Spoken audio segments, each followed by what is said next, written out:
हरिद्वार के चंडी घाट की, जहां पर एक झोपड़ी में देर रात भीषण आग लग गई, जिसमें जलकर 3 साल के बच्चे की मौत हो गई, जबकि एक बच्चा झुलस गया। आग लगने के दौरान दोनों बच्चे झोपड़ी में ही मौजूद थे। आग की जानकारी मिलने पर फायर ब्रिगेड की टीम मौके पर पहुंची। फायर ब्रिगेड ने झोपड़ी में आग को काबू में किया। वहीं घायल बच्चे को इलाज के लिए अस्पताल में भर्ती करा दिया गया है। बताया जा रहा है कि झोपड़ी के अंदर जल रही मोमबत्ती से प्लास्टिक के त्रिपाल में आग लग गई, जिससे आग पूरी झोपड़ी में फैल गई।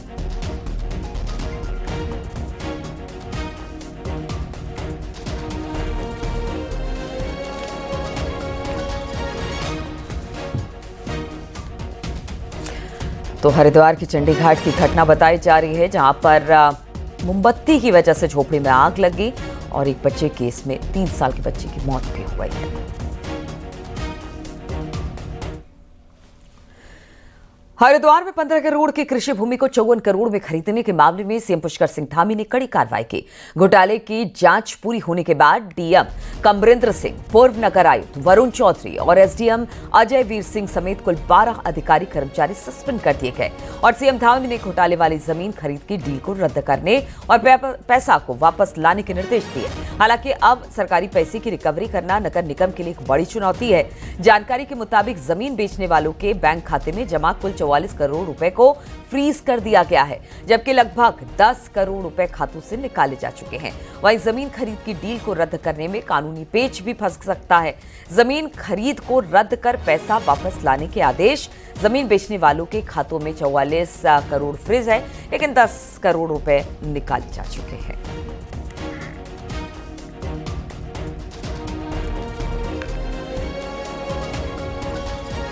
तो देखिए, ये बड़ा घोटाला था और किस तरह से 15 करोड़ की जमीन को 54 करोड़ में बेच दिया गया।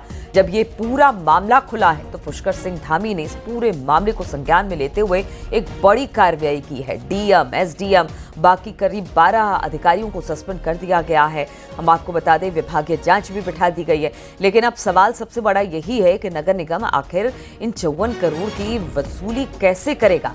44 करोड़ जिस खाते में थे उसे तो फ्रीज कर दिया गया, लेकिन 10 करोड़ अभी निकाले जा चुके हैं। इस पर आगे किस तरह की कार्रवाई हो रही है, बातचीत करने के लिए पुलकित शुक्ला हरिद्वार से हमारे साथ जुड़ गए हैं।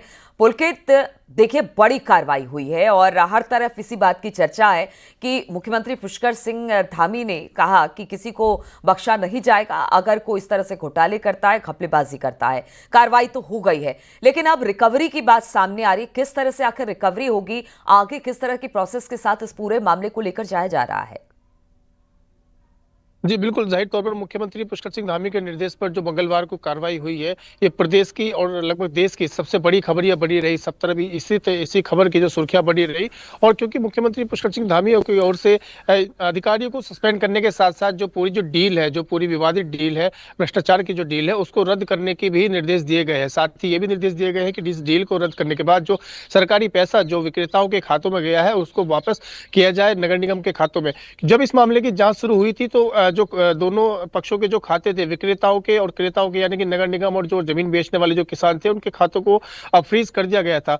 और तब तक जो है जो 54 करोड़ रुपए तीन विक्रेताओं के खातों में गया था, उसमें से 10 करोड़ रुपए निकाला जा चुका था। हालांकि गनीमत यह है कि 44 करोड़ रुपए अभी तक उनके खातों में फ्रीज है और 44 करोड़ रुपए जो है वो पूरी तरह से सुरक्षित है। ये जो 10 करोड़ रुपए है, इसके अलावा जो 44 करोड़ रुपए जो उनके खातों में बचा हुआ है, उसके लिए उन्होंने और भी जगह पे जो किसान थी, जमीन उन्होंने बेची थी, और भी जगह पर जमीन या अन्य दूसरी प्रॉपर्टी खरीदने के लिए उन्होंने पैसा निवेश करने की जो प्रक्रिया है वो शुरू कर दी थी। हालांकि दूसरे विभाग की ओर से भी जो डील है उसको फिलहाल फ्रीज किया गया है, उस खाते को भी फ्रीज किया गया है। तो इस तरह से 44 करोड़ रुपए सुरक्षित है। लेकिन जो ऊपर का जो 10 करोड़ रुपए है वो जो निकाल लिया गया है खातों से, उसका अभी तक पता नहीं चल पाया है कि वो 10 करोड़ रुपए आखिर कहां पर गया। क्या वो पैसा था जिसकी वजह से जो पूरा भ्रष्टाचार किया गया था, क्या वो पैसा कमीशन में इस्तेमाल होने के लिए गया? और इसमें पूरे मनी ट्रेल की भी एक जांच होने की जरूरत है कि आखिर जो पैसा नगर निगम की ओर से 54 करोड़ रुपए गया, वो पैसा विक्रेताओं के खातों से निकलने के बाद कहां कहां पर गया, किस किस में कमीशन बटा, कौन कौन उसमें शामिल था।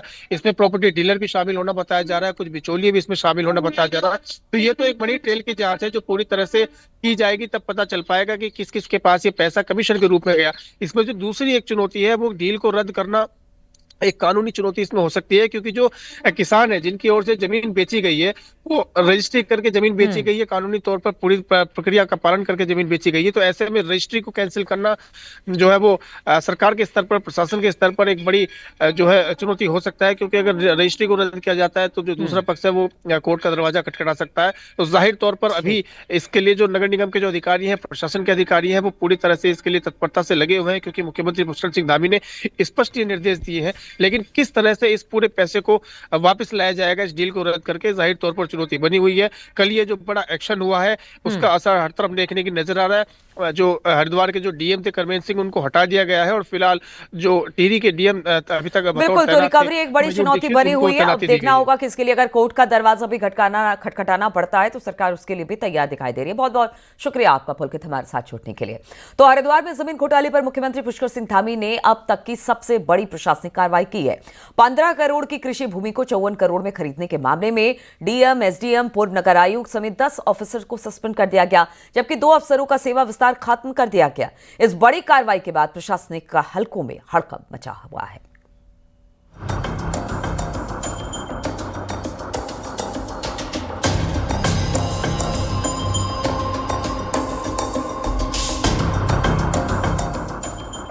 ये है हरिद्वार की वो जमीन जिसे लेकर डीएम से लेकर एसडीएम ने रातों रात करोड़पति बनने का सपना देखा था। इसके लिए क्या डीएम और क्या नगर आयुक्त, क्या एसडीएम, सब ने कायदे कानूनों को ठेंगा दिखाने से भी गुरेज नहीं किया। नगर निगम ने कूड़े के ढेर के पास करीब 15 करोड़ की लागत की जमीन को 4 गुना ज्यादा दर से 54 करोड़ में खरीद डाला। इसके लिए रातों रात जमीन का लैंड यूज चेंज करके इसे कृषि भूमि से कमर्शियल लैंड में बदल दिया गया, और वो भी तब जब निगम को तत्काल जमीन खरीदने की कोई जरूरत ही नहीं थी। मामला संज्ञान में आते ही मुख्यमंत्री पुष्कर सिंह धामी ने जांच बैठाई और जांच रिपोर्ट में जो सामने आया उसके आधार पर हरिद्वार डीएम करमेंद्र सिंह, तत्कालीन नगर आयुक्त आईएएस वरुण चौधरी और एसडीएम अजय वीर समेत 10 अफसरों को तत्काल प्रभाव से सस्पेंड कर दिया गया। हरिद्वार नगर निगम की उस 35 बीघे उस विवादी जमीन पर मैं इस वक्त खड़ा हुआ हूँ। हरिद्वार की सराय ग्राम पंचायत के पास में ये जमीन स्थित है। ये जो सामने नज़र आ रहा है ये नगर निगम का वेस्ट मैनेजमेंट प्लांट है और इसी के विस्तारीकरण के लिए इस 35 बीघे ज़मीन को खरीदा गया था। इसकी जो मार्केट वैल्यू थी वो 15 करोड़ के आसपास है, लेकिन अधिकारियों ने पैसे की बंदरबाट करने के लिए, जैसा कि आरोप है जिस पर ये बड़ी कार्रवाई हुई है, उसकी पैसे की बंदरबाट करने के लिए इसको लगभग 54 करोड़ में खरीद लिया और जो बाकी का पैसा था, सर्किल रेट से जो ऊपर का पैसा था, उसकी बंदरबाट की। 2 अधिकारियों का सेवा विस्तार खत्म कर दिया गया। बड़े अफसरों ने कैसे इस करप्शन की पूरी साजिश को अंजाम दिया वो भी समझिए।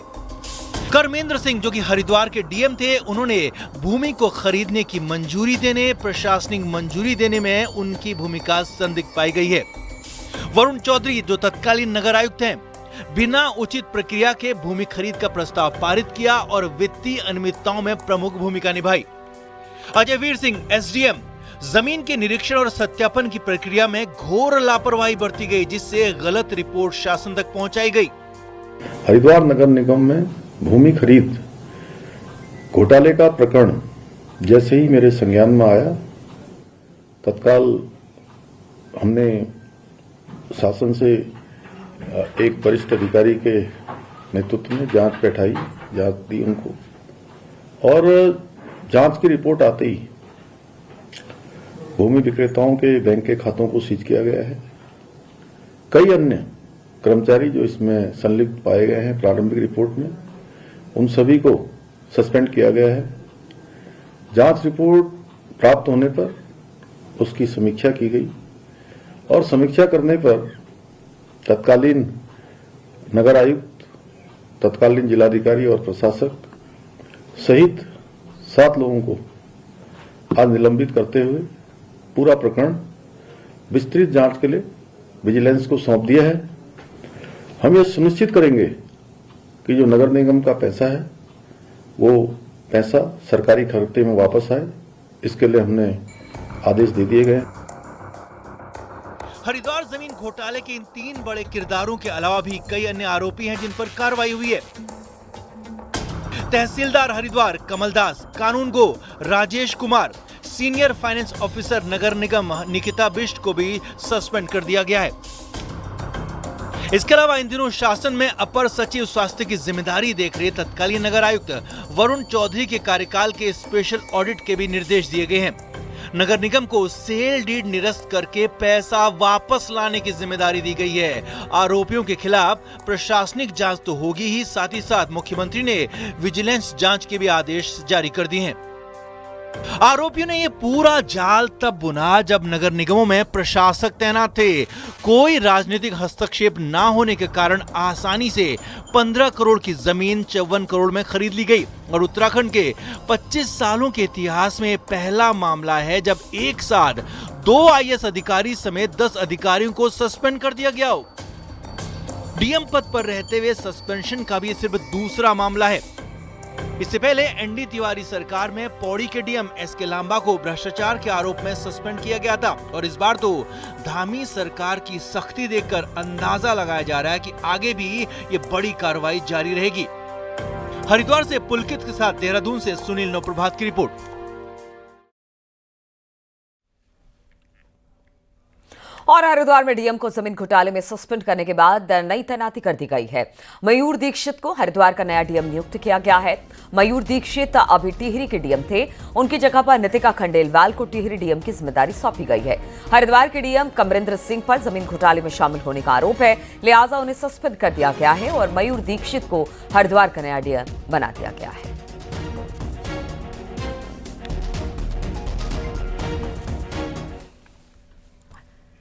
उत्तराखंड में बनने वाले रोपवे को लेकर आ रही मुश्किलों का समाधान हो गया। मंगलवार को केंद्रीय परिवहन मंत्री नितिन गडकरी के साथ सीएम पुष्कर सिंह धामी की मीटिंग हुई, जिसमें रोपवे की मुश्किलों का हल निकाला गया।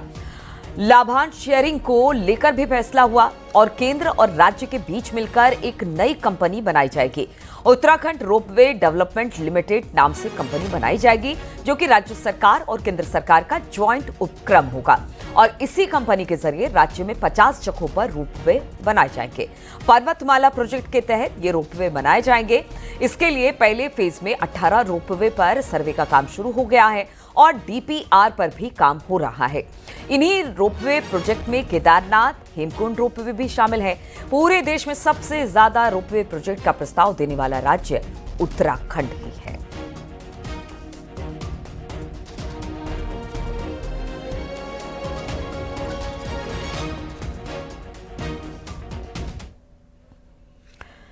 और देहरादून में जाम की समस्या का हल अब जल्द ही निकल सकता है। केंद्रीय सड़क परिवहन मंत्री नितिन गडकरी ने खुद जाम की समस्या देखी। उन्होंने कहा कि इसका हल निकाला जाएगा। साथ ही सीएनजी प्लांट को लेकर भी बातचीत हुई है। देखिए जरा ये रिपोर्ट।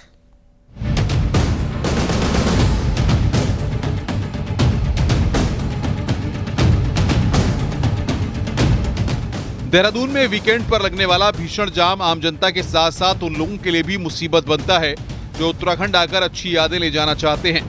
देहरादून में केंद्रीय मंत्री नितिन गडकरी ने जाम को लेकर कहा कि उनके सामने कई बार ये बात रखी जा चुकी है। ऐसे में सरकार को एक प्रपोजल बनाकर देने को कहा गया है, जिस पर जल्द काम किया जाएगा। उन्होंने कहा कि मेरा सपना है कि उत्तराखंड में डबल डेकर गाड़ियां चलाने का, जिसमें 100 से 150 लोग एक साथ सफर कर सकें। अब मैं मुख्यमंत्री जी को कह रहा था कि यहाँ बहुत ट्रैफिक जाम है।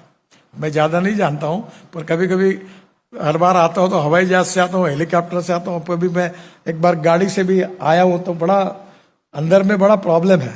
अभी मुझे डॉक्टर कमल जी बता रहे थे, तो मेरा एक सपना है और धामी जी को मैं कहूंगा कि आप मुझे एक प्रपोजल भेजो। मैं हवा में चलने वाली डबल डेकर बस देहरादून में शुरू करना चाहता हूँ, जो ऊपर में चलेगी। देहरादून में एक निजी यूनिवर्सिटी के कार्यक्रम में पहुंचे नितिन गडकरी ने कई ऐसे मुद्दों पर बातचीत की जो युवा पीढ़ी को प्रेरणा देते हैं, जिसमें अपने नए प्लान जिसमें म्यूनिसिपल वेस्ट से हाइड्रोजन और सीएनजी बनाने के काम के बारे में भी बताया। कार्यक्रम में मुख्यमंत्री पुष्कर सिंह धामी ने कहा कि उत्तराखंड के छोटे से छोटे गाँव में भी आज कनेक्टिविटी अच्छी हुई है और जिस तरह से काम हो रहा है वो अकल्पनीय है। और आपको ताज्जुब होगा, पिछले 9 साल से हमारे शहर का टॉयलेट का पानी साफ करके हम बेचते हैं और हमारे म्यूनिसिपल कॉर्पोरेशन को 300 करोड़ रुपए साल के पैसे मिलते हैं। और गवर्नमेंट के पावर जनरेशन जो है कोराड़ी खापरखेड़ा, उन प्रोजेक्ट को हम पानी देते हैं। और इसलिए कोई वेस्ट नहीं है। आजकल हम पूरे म्यूनिसिपल वेस्ट यूज कर रहे हैं रोड में। अब म्यूनिसिपल वेस्ट को सेग्रीगेट करके मेटल, ग्लास, प्लास्टिक सब रिसाइकलिंग होता है और ऑर्गेनिक वेस्ट से मीथेन निकलेगा और मीथेन से बायो सीएनजी भी निकलेगा या हाइड्रोजन भी निकलेगा। देश भर में आज जो express way, green corridor, logistic hub और विश्व स्तरीय सड़कें विकसित हो रही हैं, वो नए भारत की पहचान है। आपको यदि हम आधुनिक भारत का विश्वकर्मा कहें तो कोई अतिशयोक्ति नहीं होगी। उत्तराखंड की बात करूं तो आपके द्वारा हमारे प्रदेश के विकास हेतु जिस प्रकार का सहयोग हमें दिया जाता है, हमारा मार्गदर्शन किया जाता है, उसके लिए मैं हृदय से आपका आभार व्यक्त करता हूं। उत्तराखंड में देश दुनिया से पर्यटक आ रहे हैं। ऐसे में यहाँ के लिए केंद्र का प्लान कई मायनों में खास हो सकता है, बशर्ते इस पर जल्द काम किया जाए। न्यूज़ 18 के लिए देहरादून से भारती सकलानी की रिपोर्ट।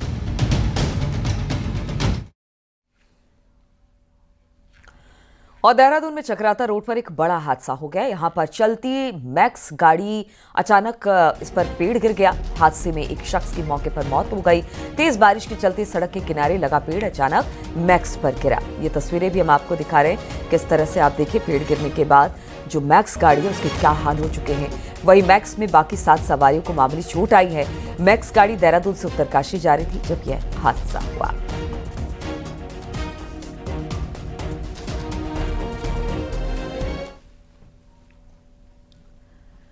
मंगलवार को दिल्ली देहरादून नेशनल हाईवे एक बार फिर से मुसीबत का रास्ता बन गया। तेज बारिश और तूफानी हवाओं के चलते हाईवे पर जंगल के कई पेड़ गिर गए और नेशनल हाईवे करीब 4 घंटे तक पूरी तरह से ठप रहा, जिससे सड़क के दोनों ओर लंबा जाम लग गया। बाद में फायर ब्रिगेड ने पेड़ों को काटा, रास्ता बनाया, तब जाकर वहां से गाड़ियां निकलनी शुरू हुई, हाईवे खुला। इससे पहले भी कई बार मोहन के जंगल इलाके में सड़क पर घंटों जाम की स्थिति पैदा हो चुकी है। हैरानी की बात यह है कि हाईवे पर एलिवेटेड रोड का निर्माण तो हो चुका है, लेकिन उद्घाटन नहीं होने के चलते लोग आज भी पुरानी सड़क रूट से आवाजाही कर रहे हैं।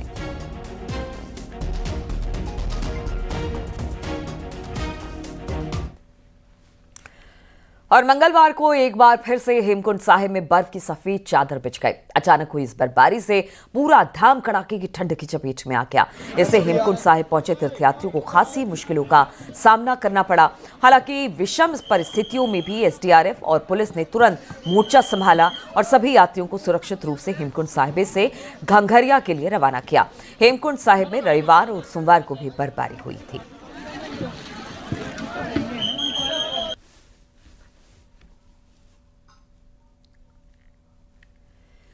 बात करें केदारनाथ धाम की तो मंगलवार को मौसम में बदलाव यहां पर भी देखा गया। बारिश और बर्फबारी यहां पर शुरू हो गई। दोपहर से ही केदारपुरी में बर्फबारी हो रही थी। बारिश और बर्फबारी के बीच भी केदारनाथ में दर्शन के लिए श्रद्धालुओं की खासी भीड़ देखी गई। फिलहाल इस समय धाम में 20 से 25 हजार श्रद्धालु दर्शन के लिए आ रहे हैं।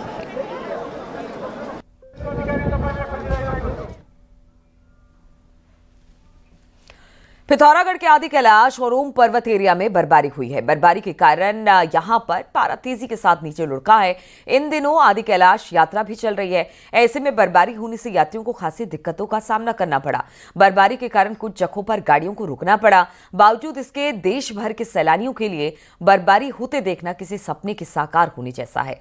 मौसम का मिजाज बदलने से जहां ऊपरी इलाकों में बर्फबारी हो रही है, वहीं निचले हिस्सों में बारिश जारी है।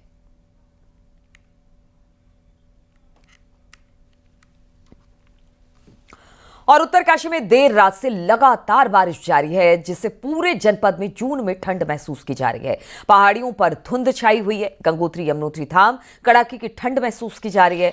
मौसम विभाग की माने तो 5 जून तक इसी तरह का मौसम रह सकता है। जनपद का आपदा कंट्रोल रूम यात्रा और मौसम पर नजर बनाए हुए ऊंचाई वाले इलाकों में आज बादल छाए हैं।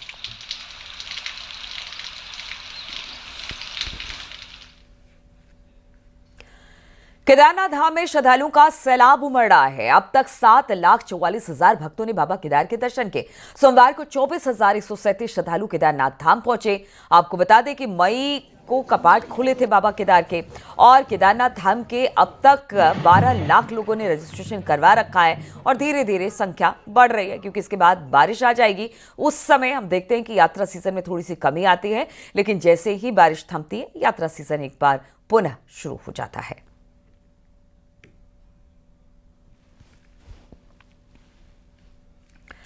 वहीं बद्रीनाथ धाम की बात की जाए तो अभी तक 5,61,000 से ज्यादा श्रद्धालु दर्शन कर चुके हैं।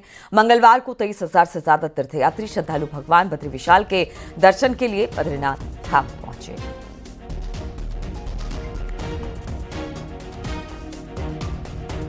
जो यात्रा चल रही है बहुत ही बढ़िया यात्रा चल रही है। अभी तक लगभग 5.5 लाख यात्री धाम में पहुंच चुके हैं और इस बार देखा जा रहा है कहीं पर भी कोई जाम नहीं है, कहीं पे भी कोई यात्रियों को परेशानी नहीं हो रही है। और सरकार द्वारा जितना भी कार्यक्रम और जो यात्रा चलाई जा रही है वो बहुत ही सुगम यात्रा इस बार कही जाएगी। सुविधाओं के हिसाब से देखा जाए तो यात्री ये मैसेज लेके अन्य प्रदेशों में जा रहा है और वही इस मैसेज को फॉरवर्ड कर रहा है कि बहुत अच्छी तरीके से यात्रा व्यवस्थाएं चल रही है और इसीलिए ये यात्रा ज्यादा बढ़ते जा रही है और आने वाले समय में और इससे अधिक यात्रियों के जोशीमठ और बद्रीनाथ और हेमकुंड साहिब के लिए आने की उम्मीद है। गंगोत्री यमुनोत्री धाम में एक महीने में 7,13,000 से ज्यादा श्रद्धालु दर्शन कर चुके हैं। यमुनोत्री धाम में 3,60,000 से ज्यादा तीर्थयात्री दर्शन कर चुके हैं। गंगोत्री धाम में 3,53,000 से ज्यादा तीर्थयात्री पहुंचकर दर्शन कर चुके हैं।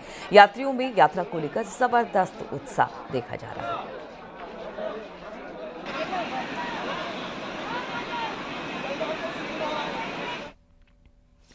कुमाऊं कमिश्नर और मुख्यमंत्री के सचिव दीपक रावत ने प्राधिकरण कार्यालय में छापेमारी की। इस दौरान दीपक रावत ने जमीन, नक्शे और अवैध निर्माण के नोटिस समेत सभी दस्तावेज तलब कर दिए।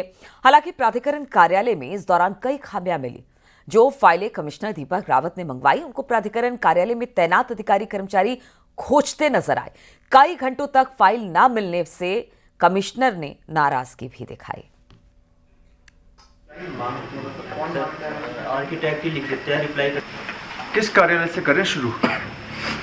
मतलब आप ईंट चिनाई का कार्य किया जा रहा है, 21 की बात थी, ठीक है।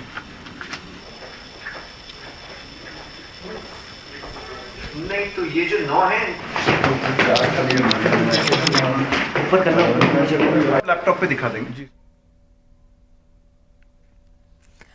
देहरादून से बड़ी खबर आ रही है, जहां पर आज धामी कैबिनेट की एक अहम बैठक होने वाली है। सचिवालय में सुबह 11 बजे इस बैठक को रखा गया है।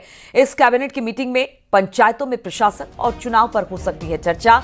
बताया जा रहा है कि रायपुर एरिया से फ्रीज जोन हटाने की इस पर प्रस्ताव आ सकता है। शिक्षा विभाग से भी इसमें प्रस्ताव आ सकता है। जूनियर हाई स्कूलों और इंटर कॉलेज में प्रिंसिपल की नियुक्ति नियमावली में संशोधन का प्रस्ताव भी इस कैबिनेट की बैठक में लाया जा सकता है। स्वास्थ्य विभाग रोगी कल्याण समिति की नई योजना का प्रस्ताव भी हो सकता है कि आज लेकर आया जाए। धामी कैबिनेट की बैठक आज पंचायतों में प्रशासक चुनाव पर चर्चा संभव मानी जा रही है और भी बहुत सारे ऐसे मुद्दे हैं जो कि आज कैबिनेट की बैठक में रखे जा सकते हैं।